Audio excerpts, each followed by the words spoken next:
Before we get into today's episode, a note on our content. While we strive to provide a show that can be listened to by as many people as possible, this episode in particular was created for adult audiences only. We advise listeners' discretion as we cover a range of topics that your parents warned you about. We talk openly about sexuality, and honestly, there's some downright filthy language. It might be a lot to take in, so consider yourself warned. Is this when I say the bad words? Yeah, go ahead. Ah. Any other word, man.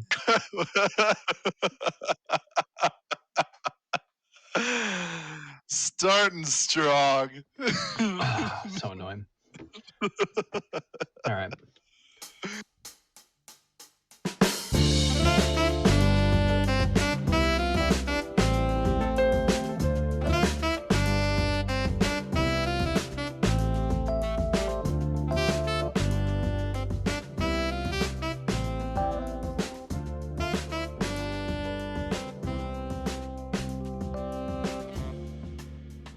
Hello and welcome to today's episode of The Unmentionables. I'm your host, Connor, and joining me on the line from Grand Junction, Colorado, my beloved friend, Jeremy, we got you on. Dude, it has been a long time coming, let me tell you. I've been asking you for months to be on this podcast. Some co-hosts were eager to get on the mic. Others, not naming names, were more, I don't know, violently guilt-tripped into recording with me? Yes, with weapons. It was not saying that I didn't want to. It takes a little more encouragement to really force my voice to be recorded. You are such a nervous Nancy for no reason. I can't help it. You make me so nervous. You and I can talk for hours and hours about absolutely nothing or everything, but the second I hit a little red button that says record, it's like, it's staring back at me too. Yeah, don't look at that. So intimidating. I figured for your first podcast, since you were a little bit nervous, we'd pick a slam dunk topic. And I couldn't think of anything better than how we spent last weekend together. It was a movie. Yeah, we went to the movies. Yeah, it was sick.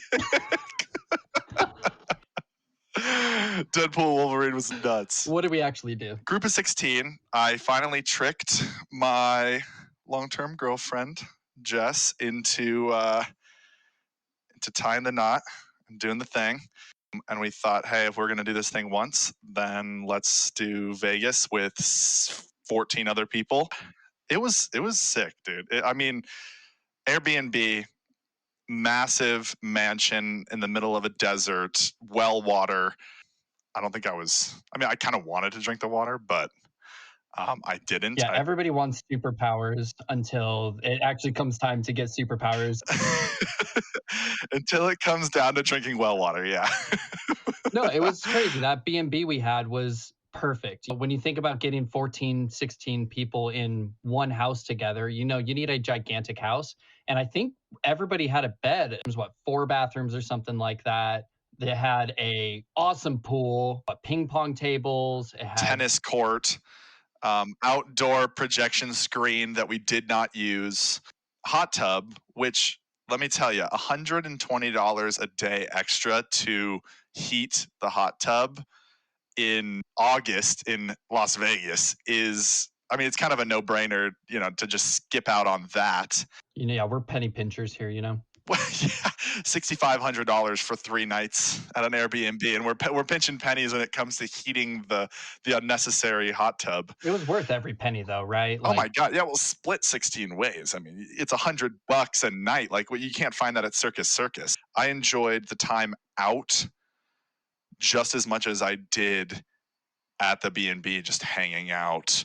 As someone who's spent a lot of time in Vegas, whether it's gambling trips or I used to travel and play cards. I even lived in Vegas for something like 6 years. I worried that we spent all of this money on the B&B and then we just changed clothes and showered occasionally. But we actually spent, I would say, a third to half of our time there, just hanging out with friends, catching up. It was a big love fest. It's nice to actually get something out of what you're putting your money in. And that place was the greatest investment on the trip by far. I was absolutely thrilled. I mean, I did set myself up for failure. By winning $160 in poker. I mean, okay, so that was an anomaly.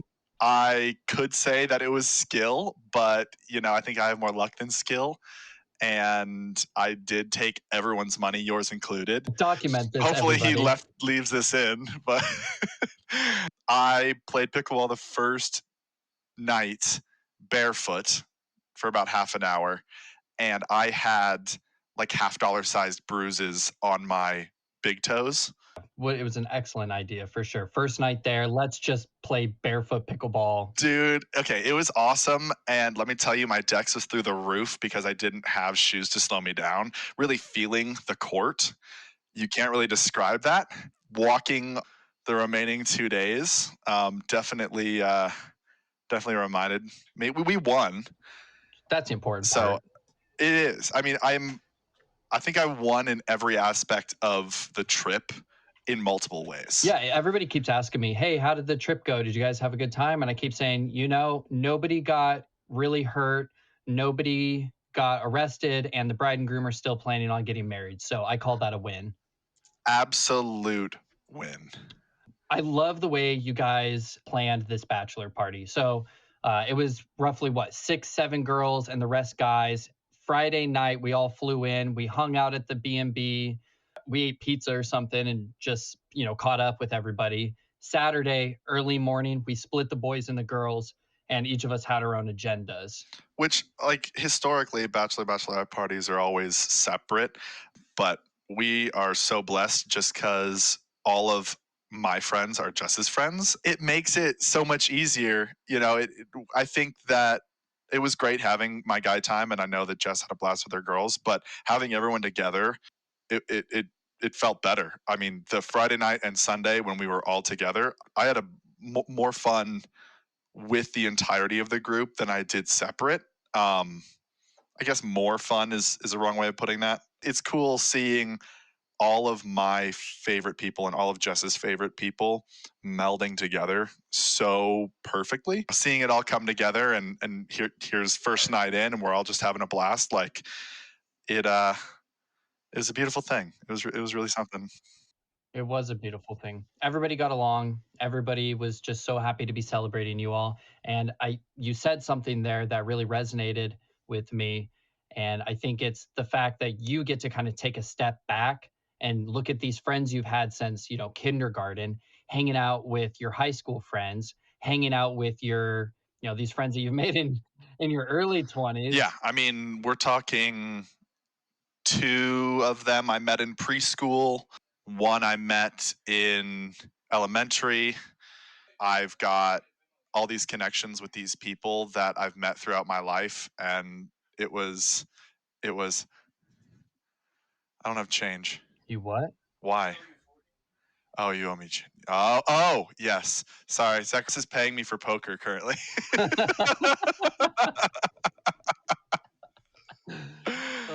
We're in the booth right now. I mean, it just goes to show, like, the same. Oh, is everyone gonna meld together? Am I overthinking it because I'm just a nervous, manic wreck when it comes to planning, and me being like the unchilded father that I am of my friend group. That was so elegantly put.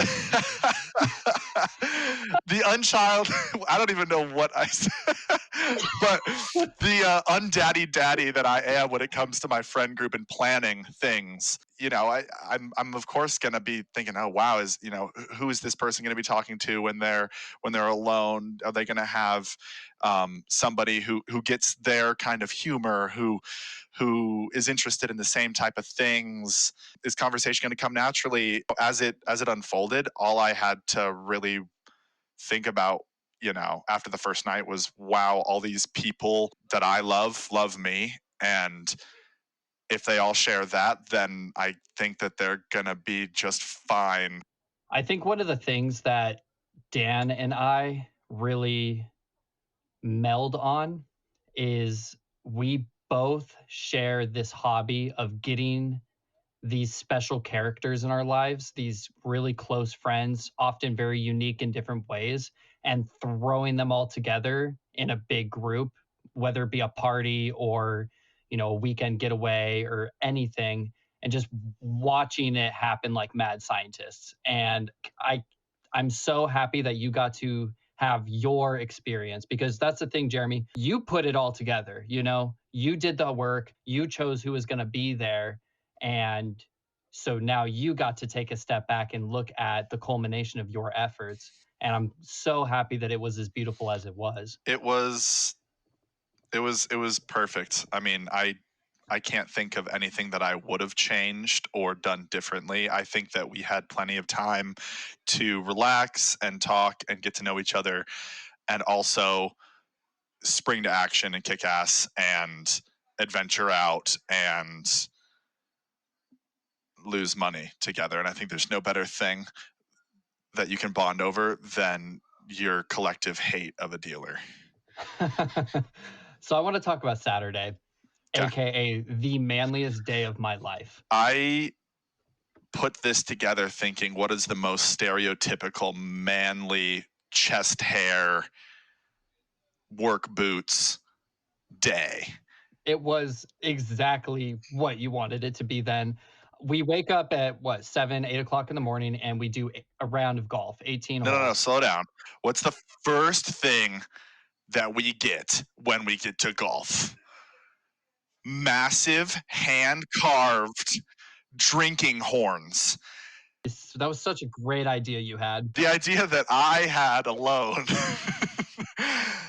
Imagine a bunch of very well-dressed, decently looking men all holding the horns of dead bovine.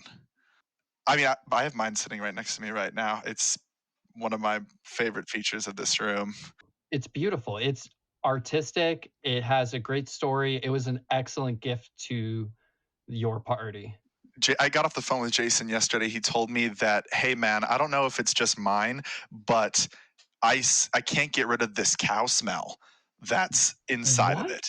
He's like, I've hand washed it 3 times, and I've also put it in the dishwasher. And I'm like, I don't know if their dishwasher's safe.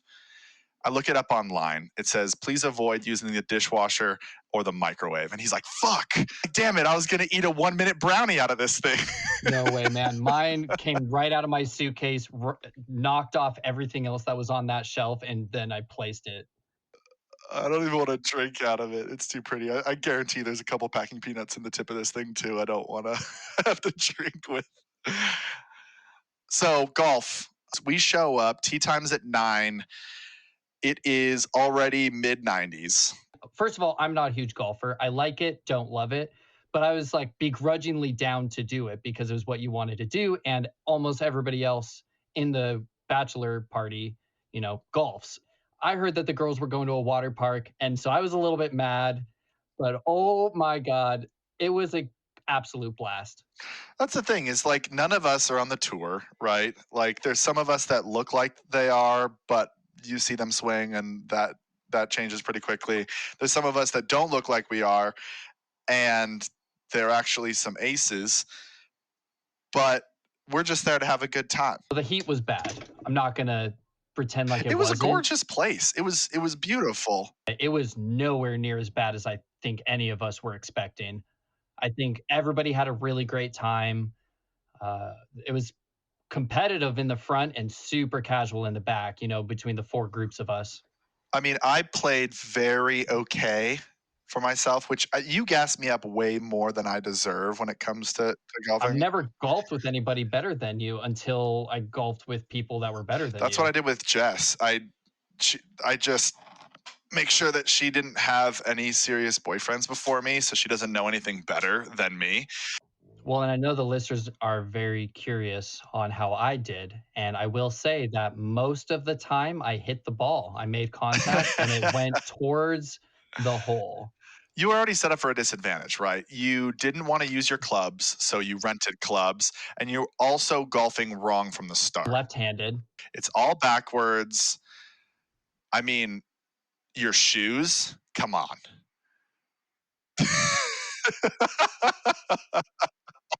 I go out there on the green in my tennies, and I've had the same pair of tennis shoes for the last, I don't know, 3 years. Which, I love them. And I meant it as like a loving thing. Like, I notice what your footwear choices are. How endearing, you look like a homeless person Well, I've got from the knees down. I love you for your character, not for your shoe choice. No, I meant it as, hey, you've got, I notice what you put in, and I love your shoes for what they are. And that is that they're not fucking golf shoes. Golf was great, but what came after, in my opinion, was way cooler. 5 hours outside really gets to you. And then immediately after that, we zoom to the Las Vegas gun experience. Highly recommend. I think what we shot full auto AKs, MP5s, M4s.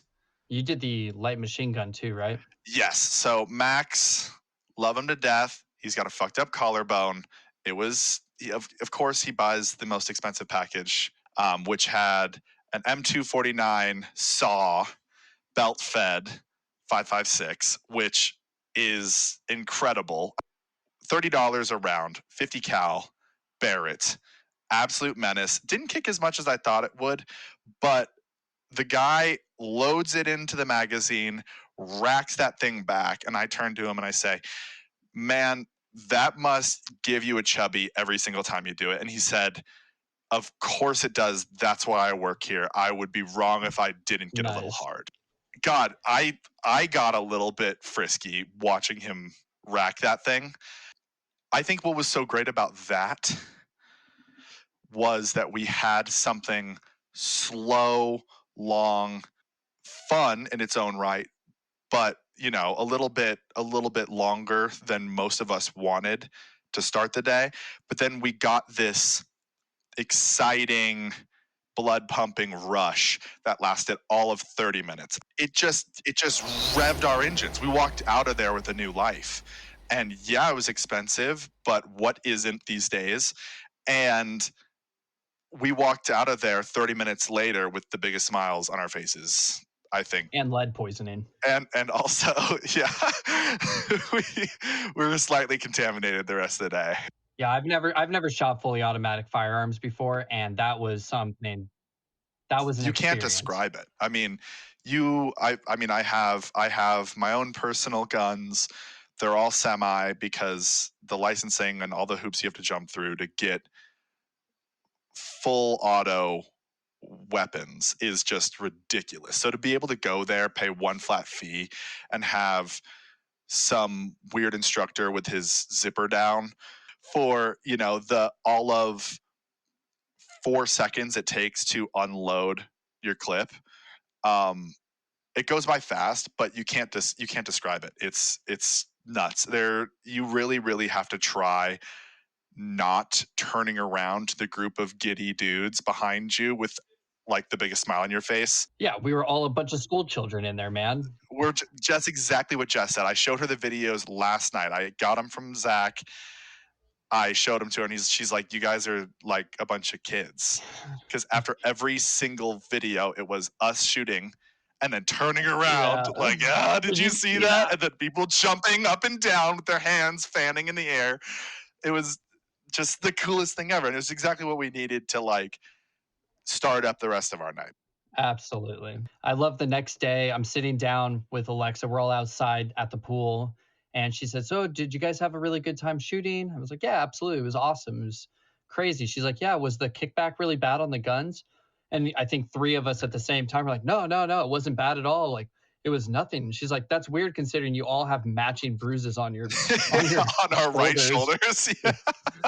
Well, left shoulder for me, but yeah, well, wrong again. I have a requirement that I have to remind everybody anytime I can that I'm left-handed. I get lead on my hand when I write.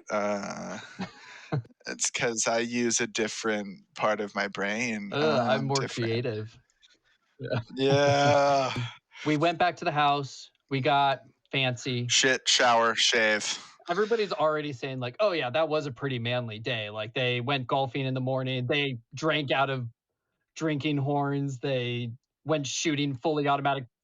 No, we went to the most manliest meal in your entire life, Fogo de Chao. We go to, okay, I had this epiphany of thinking, what is the most stereotypical man meal?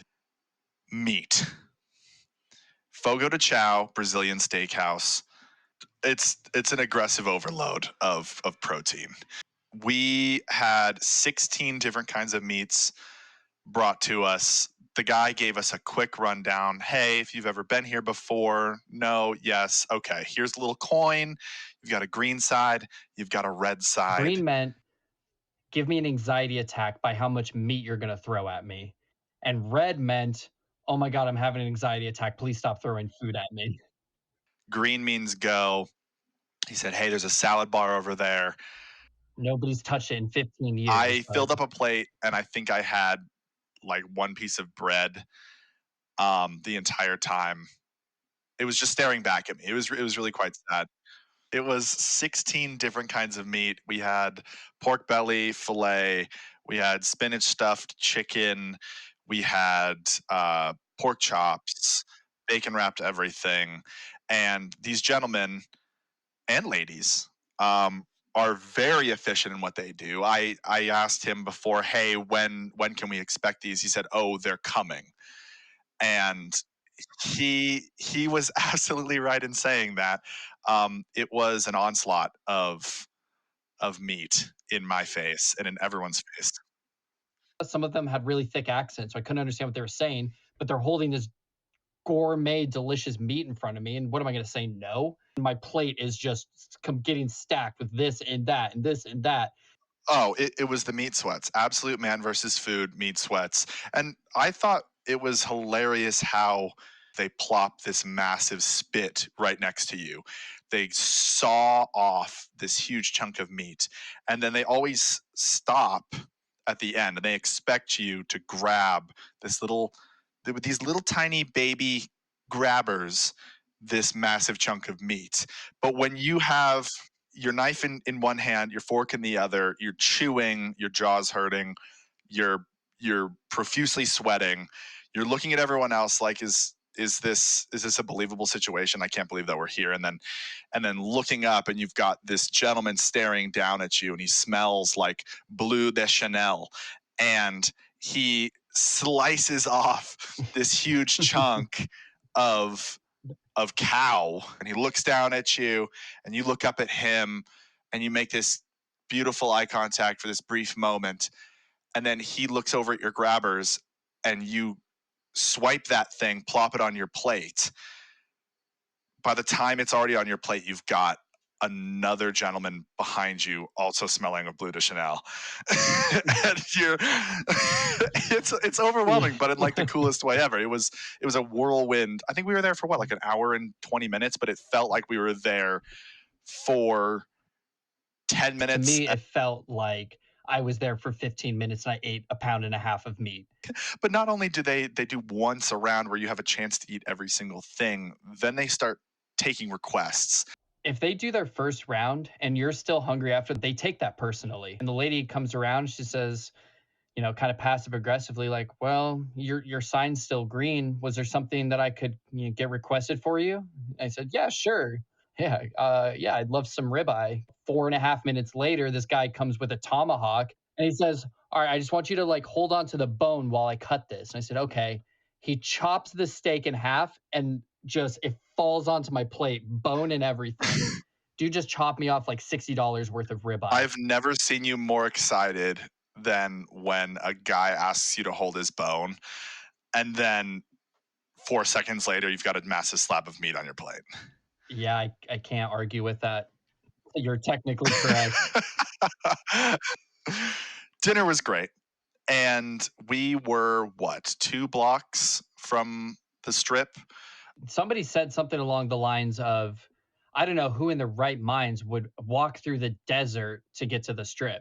And just that statement in itself, plus, my testosterone being at an all-time high from the entire day. It's like, well, I'm going to walk through the desert. Yeah, exactly. I'm going to do it barefoot. I'm going to walk uphill both ways. with a ribeye bone in my mouth. Yeah. I'm taking the tweezers. Yeah. Well, it's funny. The same gentleman who said that was the most fucked up out of all of us and barely made it to the first casino. He did offer to buy our Uber as a group, so I get where he was coming from. But I think that it was super necessary to really get on our feet, work that fucking big load around in our tummies. Yeah, there's no way I was going to be able to grind blackjack into my forehead for 6 hours after that meal. There's no amount of vodka Red Bulls that would have brought me back from the dead. Risen you if I from didn't do that half-mile walk or whatever it was. Yeah, it was a mile. We got our steps in that day. We sure did. Don't sell yourself short. I know you said we all lost a bunch of money. I actually damn near broke even on the weekend. I did too. I think that you go there with the initial thought of, hey, I'm willing to lose this amount of money. But I think the first night I lost like 150, and then that Sunday I broke even at every single table that we went to, and that was 7 hours of gambling. When have you ever been able to go to the Las Vegas Strip on a Saturday night and get an entire table with you and your 5 buddies? We just had that table all night, and I don't know who of our listeners gambles versus doesn't, but blackjack is its most fun the more friends you have at the table, because you can all talk to each other. You can, shoot the shit. You can work against the dealer. Since when you hit a blackjack with your friends, there's 5 people yelling in excitement for you. When the whole table wins and the dealer busts, it's a celebration. That's about as good as it gets. Oh right? yeah, you're getting free entertainment. There's nothing free about it. I mean, unless you're Max, putting $200 on red when everyone's trying to dip out, call it a night. $100 on red hits. $200 on red hits. It's like, what do you tell the guy? But he looked like he was having the least amount of fun ever. He was hunched over the table like he was doing it to fill something. He was completely emotionless, and he just wouldn't miss. It was kind of scary. Yeah, we left. I think that the day went flawlessly. There was some of us, the minority, that wanted to experience a titty club. I've never been. I think that it's a strange concept, albeit an awesome one. I'm full support, of course. I think that if that is what you want to do and you are that confident, I do not have that amount of confidence, but there are people in this world who have got the goods and the motive behind it. Good for them. I was down to go just to witness what the atmosphere was like. Right, because you've never stepped foot in a club, right? Never, no. Drop, $110 on 2 drinks. Look around, make conversation, just take it all in. But I think the aspect of me, like, in a room. Let me ask you something. Are the dances out in the open, or are they secluded like in GTA? They're secluded like in GTA. So you're making me sound like I'm a professional on the subject, and I haven't. You are, comparatively speaking. Okay, hold on. I need to provide a little bit of context here, because I'm not a strip club regular. I also am a supporter of the men and women who work in the profession. Oh, he's a supporter, all right. I've gone into a few clubs when I was 18 to 21 when I lived in Denver. I had fun one time. Every other time, it made me very uncomfortable. Jess gave me the green light. She trusts me entirely, which I adore her. But because of the same reason of my adoration, I also felt it was kind of a weird situation. I would know that inevitably I would probably be put into a situation where I would get a dance because it is my bachelor party and I'm with a bunch of degenerate assholes that would force that upon me in the sweetest way, of course. It's almost like a movie trope, right? Where it's like, if we didn't do that, then it would be weird, right? Like, if you don't buy the bachelor a dance or whatever, I would never buy you a dance because I know how you are, and you talked to me before the trip about it. And it seems weird, like it's a complete stranger, and I appreciate what she's doing, But I do think it's kind of strange, you know, she's in love with my wallet, because that's her job, you know, and I would know that. You're supposed to feel these real things, whether it's connection or lust or whatever it is. And when I am face to face or face to Floppy knockers. other areas Yeah. with a woman who I don't have a connection with, I don't get that. And I don't think you really would either, because, from just the way you talk, it sounds that But way. Zach made the greatest point ever. He said, I've been He said, when in Rome. to, yes, that's what he said. He said, let's get after it, buddy. He said, I've been to 4 different bachelor parties, all of which we've gone to strip clubs. He said, every single one did not either end up like we thought it would or caused issues down the line. He's like, the only time that he has had personal experience that it has ended well was when, as a group, you went with your significant others. If the girls come too, then it kind of creates this like more fun atmosphere than like a business one, you know, like of like, are we doing something that's wrong? I don't know if that's just me being naive. If I was ever to go to one, it would be with Jess, because I think that she would have just as much fun as I would having titties thrown in her face. Are you happy that you didn't go to the $75 buffet the following morning, Sunday morning, after like 3 hours of sleep? Yeah, put yourself in my position, listener. It's now 3 o'clock in the morning on a Sunday. You've been up since 8 o'clock in the morning the previous day. You went golfing, you went to a gun range, you went to a fantastic dinner, and then you gambled until 3 a.m. You get back to the B&B, you go to bed, and then you have to be up around 7 to get to a all-you-can-eat $75 buffet by 7:45. In Caesar's Palace, okay, the Bacchanal buffet, if anyone knows, it was an excellent time. Do I wish that I didn't feel the way that I felt walking into that establishment? Yes. A great meal? Yes. But could I have eaten 4 times the amount of food on any other day of my life and got the most out of it? Absolutely. But what do you expect? It was a marathon, and we were strapped in. You were strapped in. I hit the eject button as soon as I could. I never planned on going to that breakfast. No, Alexa and I rolled over. We got DoorDash to the B&B. They brought us cold egg burritos or whatever. I had 3 bites of it and put it back in the fridge, never ate it again. And I felt great. Then you guys all got back. And you're like, great, I just paid $75 to have 3 bites of crab at 8 o'clock in the morning. Crab legs, full dessert bar, Chinese food, Italian food, brisket, whole pig on spit. I think I had 4 ube horchatas. Oh my God. I felt awful afterwards. Disgusting. So I wanted to just check in with you as somebody who doesn't necessarily do the big planning. How do you feel about your bachelor party? I think that it went overall swimmingly. We get in Friday. We had that downtime to really establish the connection again on Friday. Saturday was excellent because we got the most we possibly could out of the day, starting early. Golf was great. The gun range was awesome. Dinner was excellent.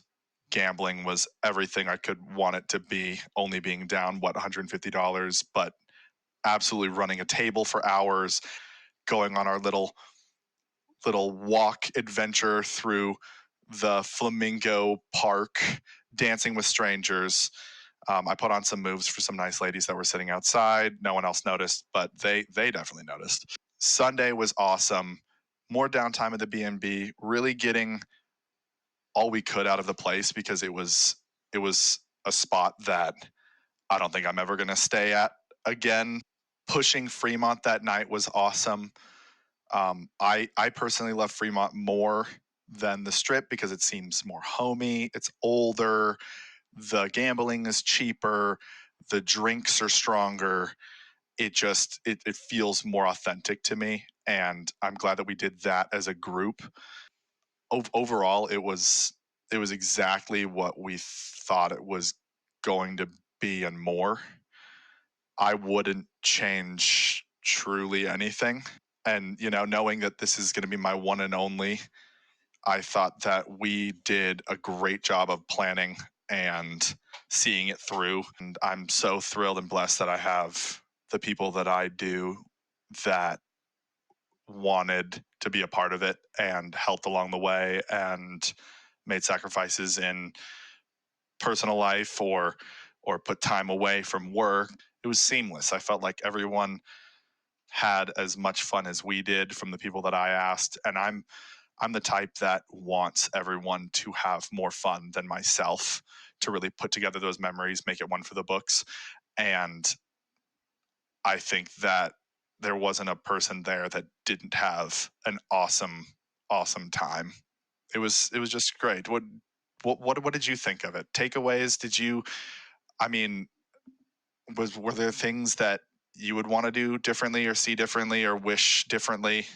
Nah, man. For better or for worse, I think that you are a true to the word people pleaser.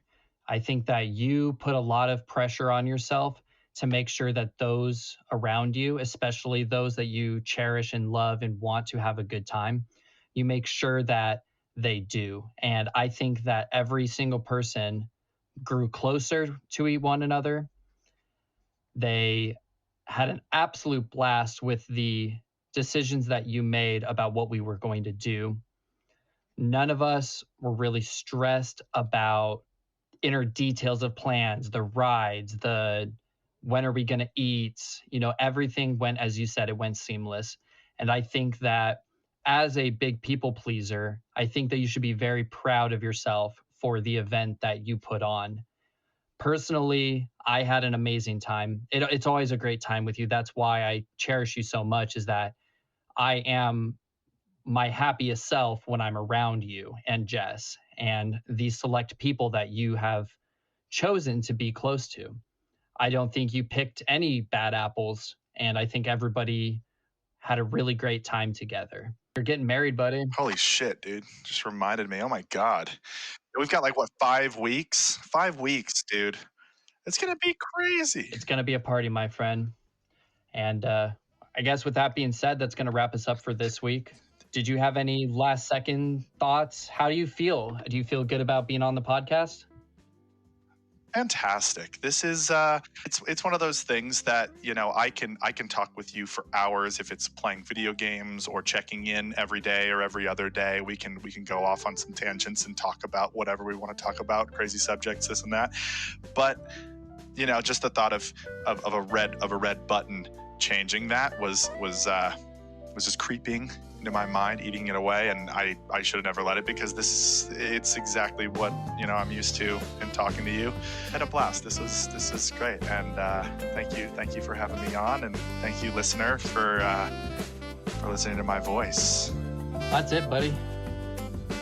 You fucking killed it. You killed it, buddy.